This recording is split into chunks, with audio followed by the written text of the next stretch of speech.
Recent crimes involving teenagers are raising questions about how juveniles are prosecuted. In tonight's Legal Lens, Fox 2's Jeff Bernthal asked Brown and Crouppen attorney Andrea McNairy about the process for certifying a juvenile defendant as an adult.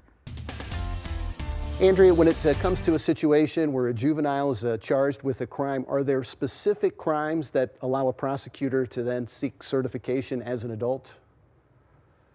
Sure, there are. So if it's a misdemeanor, something like vandalism, petty theft, trespassing, things like that, those crimes cannot be certified for trial as a adult. If there are certain felonies committed, then the prosecutor or the judge or the child's parents can seek certification. And in some instances, according to the law, there must be a certification hearing. And maybe you can just kind of walk us through the process about how that works, how the certification process works.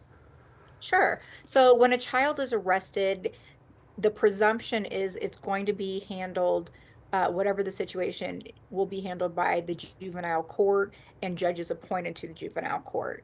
So under Missouri law, there are certain felony offenses, specifically first and second degree murder, first degree assault, first degree robbery, forcible rape and sodomy that require a certification hearing to be held. Additionally, children with 2 or more felonies also must be referred to the juvenile court for a certification hearing. For all other felonies, the court may hold a certification hearing, again, if it's requested by the child's parents, the prosecutor, or the judges made that decision. And lastly, Andrea, if a juvenile is certified as an adult, are they held in a juvenile facility until they're an adult, or how does that work?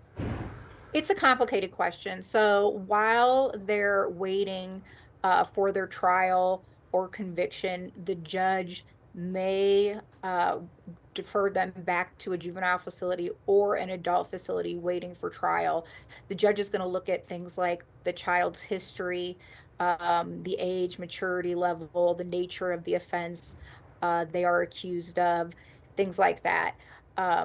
Then while the child is waiting for trial, depending on what the judge's decision, that they will be housed in either a juvenile or an adult facility. Upon conviction of an adult crime or upon reaching the age of 18, the child would then be transferred to an adult facility. I know we've had a lot of people who've had questions about this, so Andrea, with Brown and Crouppen, we appreciate the legal insight as always. Thank you. You're welcome. Jeff Bernthal, Fox 2 News.